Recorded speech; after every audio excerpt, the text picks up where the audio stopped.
Hey, Composing Gloves here, and today we're going to be talking about intervals. That's right, we're starting off finally on intervals. The first question is, what is an interval, Mr. Gloves? Well, I'm glad you asked. An interval is whenever you take, it's the space between two notes. So in Western tonal theory, it's really straightforward, and that's what we're going to be learning it from that standpoint. So the space between this note and this note, so here we have this, like there's a ratio that forms, and we use this ratio. It's really interesting if you get sound design involved in it, because it's the same ratio as like the fundamental frequency to its harmonics, except to when we get to seventh and eighth, and there's a few other unusual ones. I'm not sure about eighth, but I know for a fact seventh.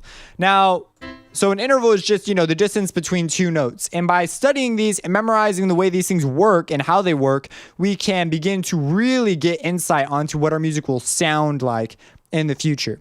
So here we have a C. Ooh, it just disappeared. So here we have a C, and it's going to an E. There is a name for this interval. It's called a major third. We're going to look at that in the next video. But this is an interval. We notice that we have increased.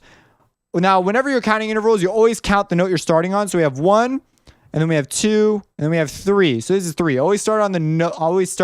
You don't start at 0, you start at 1. So it's a little unusual because it threw me off when I was first starting. But we have 1, 2, 3, and that's that. Now, there are two types of intervals. There are harmonic and melodic intervals. Harmonic intervals are when they sound at the same time. So we have a ratio of 1 to 3 being played at the same time. Interesting note.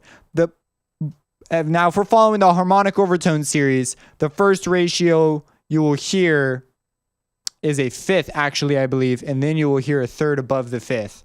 And I believe that's correct. If I'm wrong, just tell me in the comments. It's not like a major point. But that's why we tend to like major chords, because that's how major chords have the fifth and the third. It's like, hey, and then if you mess with voicings, the order that those notes appear in. But that's a whole nother story for another day. So anyways, harmonic intervals. So like all these things are of a ratio to our first one here. Let's get rid of the high ones. The high ones will just confuse you. But this is at a ratio of, what is this? We have 1, 2, 3, 4. So this is going to be a 4. It's a ratio of 1 to 4. And it's really simple to tell that way. That's all there really is to this. So it's a ratio of 1 to 4, and that's a harmonic interval. Now, if we were to span this out, so we have a C to an E, this is now melodic intervals. So now we go from a C to this E in time. So before we were playing, now this is another instance of FL. That's where this sound is coming from. So that's a harmonic interval. That's a melodic interval. So you use it to, form melodies. So when we study melodies, it's sort of the study of how these melodic intervals can work together for us. And there's different names for different patterns of these things. So in a harmonic interval like this, now you can have harmonic melodies. So it's kind of a counterpoint, sort of the study of how you can have independent melodies also forming harmonic structures, but then there's like different forms of it. Like there's polyrhythm. And then there's one, it's monorhythm, mono something. I believe it's monorhythm, where it's just plain song, just a chant, where they just sing one line, and that's like it. And then there's varying degrees. It starts forming all these different forms. They're literally called forms of music. I have like ABABA or ABA or just A bunch of times. That would be...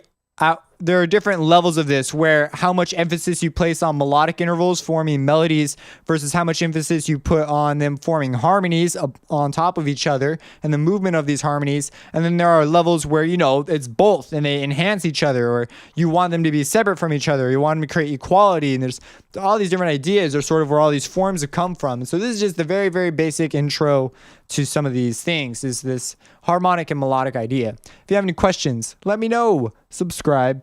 And have a blessed day.